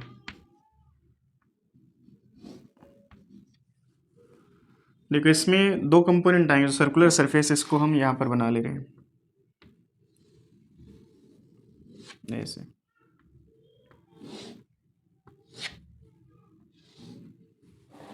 ठीक है, ये सर्कुलर सरफेस है, इसका एरिया वेक्टर जो है ना ऐसे बना होगा, फील्ड लाइंस ऐसे हॉरिजॉन्टल में जा रही है, ठीक है, ये ई है, और ये एंगल हमारा क्या थीटा है, ये 90 है, तो ये क्या हो जाएगा 90 माइनस थीटा। इस ई का ये वाला जो कंपोनेंट होगा इसको हम लोग क्या कहेंगे, बोलो, E into cos 90 minus theta, और कॉस 90 माइनस थीटा क्या बन जाएगा, बोलो, साइन थीटा।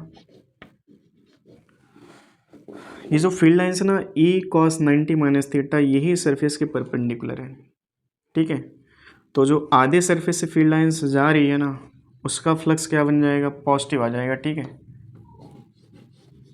तो आधे सरफेस का जो फ्लक्स होगा कितना आएगा φ2, और आधा सरफेस कितना होगा पाई आर स्क्वायर, तो कंप्लीट सर्कल का एरिया हो जाएगा, ये हो जाएगा pi R square by 2 into field जो सरफेस को परपेंडिकुलर काट रही है कौन सी, केवल ई कॉस 90 माइनस थीटा, तो फाइनली कितना बन जाएगा ई इंटू साइन थीटा। ठीक है, तो टोटल फ्लक्स जो बनेगा इस केस का वो टोटल फ्लक्स आएगा फाई टोटल बराबर phi one plus phi two. इसमें फाई वन फाई टू दो बन गए, दो बनने का मतलब कि इसमें सर्कुलर सरफेस से भी फ्लक्स लिंक होगा क्योंकि यहाँ पे लाइन्स इसको काट रही हैं, जबकि इसमें ऐसा नहीं था। इसमें लाइन देखो सरफेस के पैरेलल निकल गई, सर्कुलर सरफेस के पैरेलल। तो फाई वन कितना आया, H into R cos theta, और फाई टू कितना हमारे पास है, फाई टू है pi R square by two into sine theta. इस केस का आंसर ये बनेगा।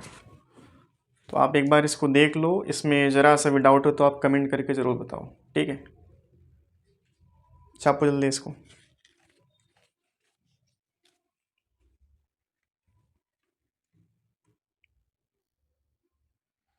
चल इसको नोट कर लिया। दो क्वेश्चन आपको हम घर के लिए दे रहे हैं, आप इनको घर में ट्राई करें क्योंकि ज़्यादा खिंच जाएंगी चीज़ें तो फिर चैप्टर बहुत ज़्यादा लेक्चर ले लेगा नंबर, है ना।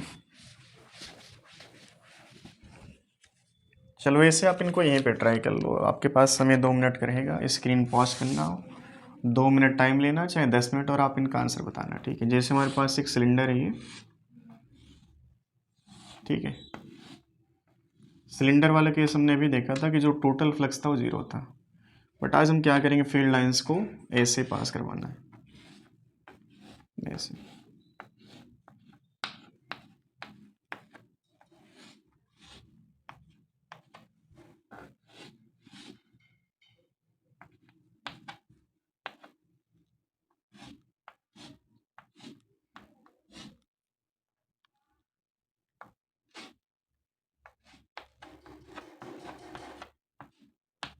ठीक है, ऐसे लेंथ ऑफ सिलेंडर एल मान लिया जाए और रेडियस इसका जो है ये कैपिटल आर है, और ये जो फील्ड है ना जहाँ पर हमने सिलेंडर रखा है यूनिफॉर्म फील्ड है, तो इसका वैल्यू ई है। इसमें दो केस हमें बनाने हैं। पहला केस इसमें जो लाइंस है ना, वो जो सिलेंडर है, सिलेंडर के कर्व सरफेस को ही जो क्या कहते हैं इसका, ये जो कर्व सरफेस है इसको लाइंस काट रहे हैं, ठीक है। ऐसे फिगर पे से आप बनाना चाहें बना लेना। सिलेंडर है, ठीक है, एक सिलेंडर है, ठीक है। सिलेंडर ऐसे ही है, सामने एक सर्कल है, ठीक है, और ये इसके पास लेंथ है। तो सिलेंडर ऐसे रखा है और फील्ड लाइंस इसको ऐसे, ठीक है, यहाँ से एंटर कर रही हूँ, इस साइड से बाहर आ रही है। तो इसमें चाहे आने वाला फ्लक्स कैलकुलेट करो चाहे जाने वाला, दो में से किसी एक पर बात हम करेंगे, ठीक है। और ज़्यादातर केस में आपसे जाने वाले फ्लक्स पर ही चर्चा की जाती है क्योंकि आंसर हमको पॉजिटिव में लिखना है, पॉजिटिव आंसर लिखना है, ठीक है। तो अब ये बताओ, इसमें भी यही केस है कि इसमें जो फील्ड लाइंस है ना वो सभी पॉइंट पर सरफेस के परपेंडिकुलर नहीं है। देखो ऐसे प्रैक्टिकली देखोगे ना आप इसको घर पे, तो एक लाइन होगी, उस लाइन पर फील्ड लाइन सरफेस के परपेंडिकुलर, बाकी सभी केस पर परपेंडिकुलर नहीं होंगे। तो थीटा इसमें लगातार वेरी करेगा एंटर करते समय और इमर्ज करते समय। तो इसके लिए क्या करना, तुम्हें इसको पिचका देना। जब पिचकाओगे तो इसका सरफेस कैसा बन जाएगा, एक रेक्टेंगल बन जाएगा ये, ठीक है। तो प्रोजेक्टेड एरिया जो बनेगा इसका, हम इसको सामने से पिचका रहे हैं, ठीक है। सामने से इसको कंप्रेस करोगे तो इसका सरफेस ऐसा बन जाएगा, ठीक। और फील्ड लाइंस इसमें ऐसे एंटर करवानी, तो फील्ड लाइंस इसमें ऐसे एंटर करवानी अंदर की तरफ। क्रॉस का मतलब जो फील्ड लाइन से कहाँ डायरेक्टेड, इनसाइड, ठीक है। तो जब आप इसको कंप्रेस करोगे तो फाइनली जो बेस होगा इसका डायमेंशन कितना हो जाएगा 2r, और लेंथ इसके हमने l मानी, ठीक है। तो चलो बताओ कि इस केस का फ्लक्स कितना होगा, फाई बराबर ई इंटू प्रोजेक्टेड एरिया कितना है, लंबाई गुणे चौड़ाई कितना हो जाएगा 2r इंटू एल हो जाएगा, ठीक है। बट आईटी में हम पहले आपको कह चुके कि आईटी में जो क्वेश्चन की पॉसिबिलिटी है वो सिर्फ इतनी नहीं होती है। ये आंसर क्लियर हुआ होगा, ठीक है। इसके साइड में दूसरा फिगर हम बनाते हैं। चलिए जी, ये तो पहला केस, इसमें फील्ड लाइंस इंटर की और बाहर गई। सर्कुलर सरफेस का फ्लक्स लिंक नहीं हुआ है सर्कुलर सरफेस के ठीक पैरेलल लाइंस थी, तो इन सरफेस का फ्लक्स हमने भी कंसीडर नहीं किया, ठीक है। लेकिन अगला केस जो था कोन का ना, उसमें सर्कुलर सरफेस से फ्लक्स लिंक हुआ था।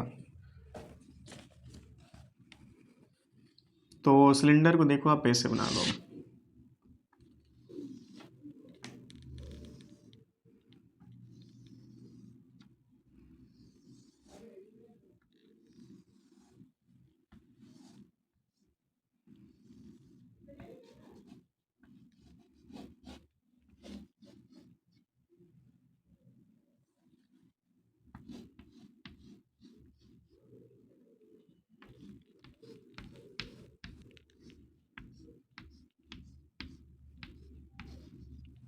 ठीक है, ये फिगर है इसका।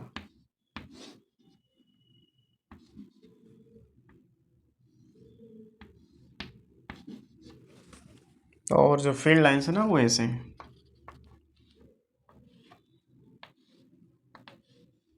सिर्फ सिलेंडर को हमने क्या किया, हल्का सा टिल्ट कर दिया है ना, हल्का सा टिल्ट कर दिया है।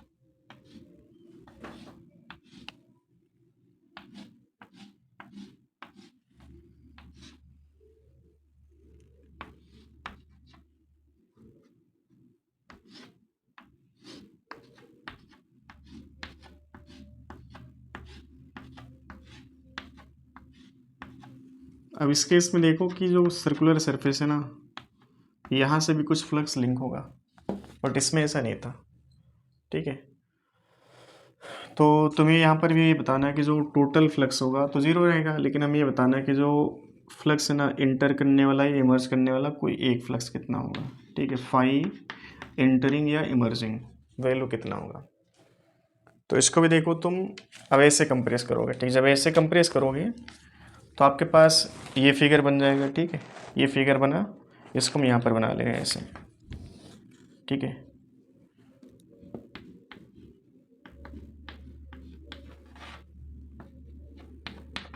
ठीक है, ये जो है ना, ये वाला फिगर है ऐसे।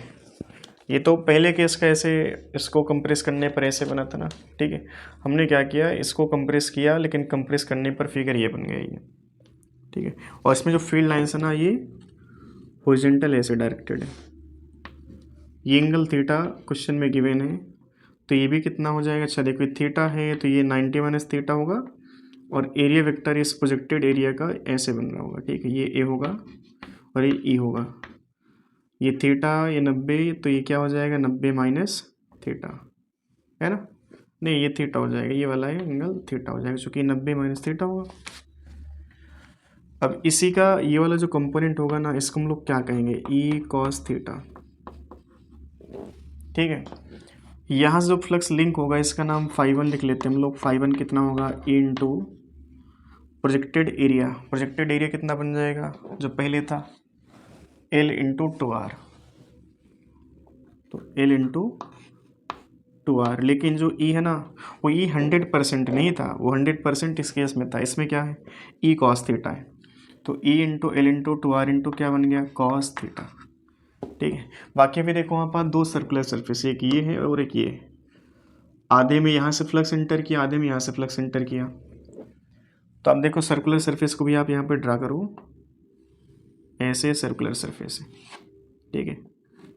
और ऐसे जो है ये एंगल थीटा गिवन है, ठीक है। फील्ड लाइन्स ऐसे हॉरिजॉन्टल ही है ना, फील्ड लाइन्स ऐसे ये हॉरिजॉन्टल है। यहाँ पर फिर से देखो ये थीटा है, ये 90, तो ये कितना हो जाएगा 90 माइनस थीटा बन जाएगा।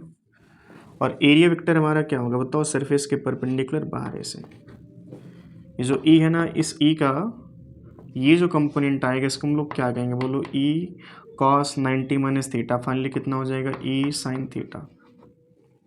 ई साइन थीटा वो फील्ड है जो सरफेस को परपेंडिकुलर इंटरसेक्ट कर रही है। अच्छा, जो ए होगा यहाँ पर, ये कितना होगा, pi R square by to. लेकिन पाई आर स्क्वायर बाई टू कितने बार लिखना, दो बार, क्योंकि जैसी कहानी ये वाले सर्कुलर सरफेस की वैसी कहानी इस वाले की है। तो अब ये बताओ कि जो φ2 आएगा हमारा वो कितना आएगा, E sine theta into pi R square by 2 into 2 multiply क्यों किया, क्योंकि यहाँ पर 2 सर्कुलर सरफेस है, ठीक है। तो ये 2 से 2 खत्म कर लो। अब ये बताओ कि फाई टोटल जो बनेगा इमर्ज या एंटर करने वाला कितना हो जाएगा, वो into L into 2r cos theta plus कितना है देखो यहाँ से E sine theta into pi R square. इस केस का ये आंसर हो जाएगा, ठीक है। इसको छापो जल्दी से। तो इस लेक्चर में हम लोग इतना ही रखते हैं, बाकी देखो क्वेश्चन आपको और भी हम अगली क्लास में देंगे, ठीक है। तो फ्लक्स से रिलेटेड इतना ही रखते हैं हम लोग, बाकी क्वेश्चन एक दो तो हम अगली क्लास में करेंगे। और फिर इसके बाद हम लोग स्टार्ट करेंगे गॉस का नियम, ठीक है। गॉस का नियम एक ऐसा नियम होता है जिसके थ्रू फ्लक्स कैलकुलेट किया जाता है, लेकिन उससे क्वेश्चन जो आते हैं ना वो आईटी में हमेशा बनाता है, ठीक है। नीट में भी क्वेश्चन आते हैं बट बेसिक आते हैं। तो अगला जो टॉपिक हमारा फ्लक्स का ही रहेगा, बट उसका नाम आएगा यहाँ पर गॉस का नियम, ठीक है। चलो बाकी हम लोग अगली क्लास में पढ़ेंगे। थैंक यू, और चैनल को सब्सक्राइब करें, शेयर करें।